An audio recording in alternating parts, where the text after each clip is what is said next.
What is good, MexitPlanners? Do you dream of living in Mexico full-time? Have you been researching and watching video after video trying to get a feel for what it's like to live in various areas of Mexico? I'm certain in your research you've seen many popular YouTubers like RuPaul, Maddie Gold, and others announce that they're leaving their dreams of living in Mexico. Today, I want to shed some light on the top 5 reasons I see people move to Mexico and leave suddenly. Let's get it.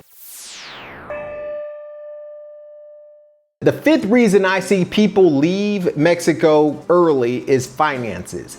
Finances typically become an issue for the non-retired working immigrant. In the last 2 years, it's becoming increasingly difficult to qualify for residency using the traditional immigration process that starts at a consulate, and there you have to show financial solvency in order to be able to qualify for a resident visa. Many folks simply don't qualify anymore based on the financial guidelines.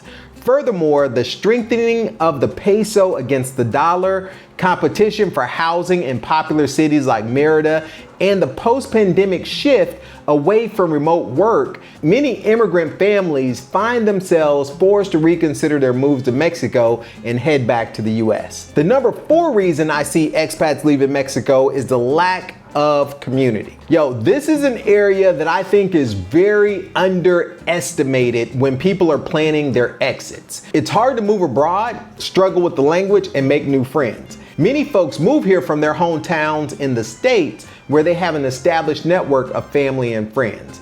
Moving to a new country requires that you rebuild that network and extend yourself to meet new people.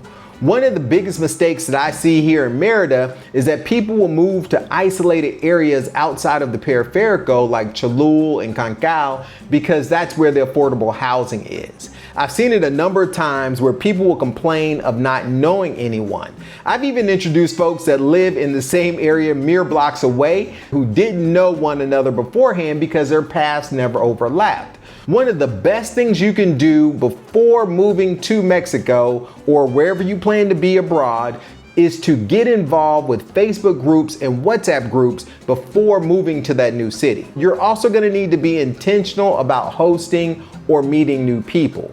Get uncomfortable and go out and do those things that you may not otherwise normally do to meet new folks. We met most of our closest friends the very first week we arrived in Merida. The number 3 reason I see people leaving Mexico early is their failing health. I've seen it many times where people will have to move back to the States because they don't have Mexican health insurance for private healthcare coverage, and they need expensive procedures that they have to cover out of pocket. The private healthcare system in Mexico is excellent. However, unlike in the United States, it's a pay-first model. The hospitals and doctors here will not bill you or your insurance in many cases.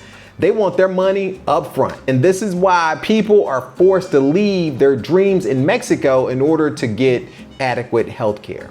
Fortunately, Mexican health insurance isn't unaffordable, but it's very, very different than policies in the US. The number 2 reason I see people often leave Mexico is teenage kids that desire to have the high school experience. One of the biggest areas I think families underestimate is the impact of moving to a new country with preteens or teenagers that don't speak Spanish. If it's hard for adults, imagine how much harder it is for teenagers in your developmental years being thrust into a new environment where it's culturally different. I've seen a number of families in the last 5 years leave Merida because they want to offer their teens the traditional high school experience. It's a super important time for the development of your teens, and it's not one that you can easily get back.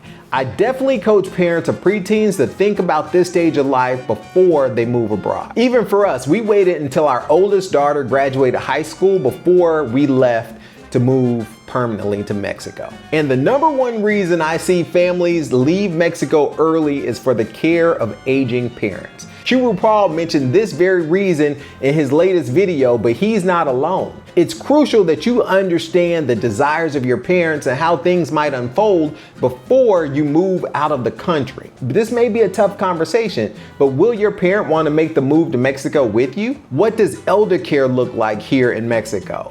Those are all things you should really consider consider. Part of making a great exit plan is considering each of these areas as it applies to where you are in life and where you will be in a few years. I want to invite you to join me for a free webinar that I'll be hosting on August 17th to talk about all aspects of your exit plan, no matter where you plan to relocate. You can find the link to the webinar in the description below. Until next time, MexitPlans Monty, I'm out.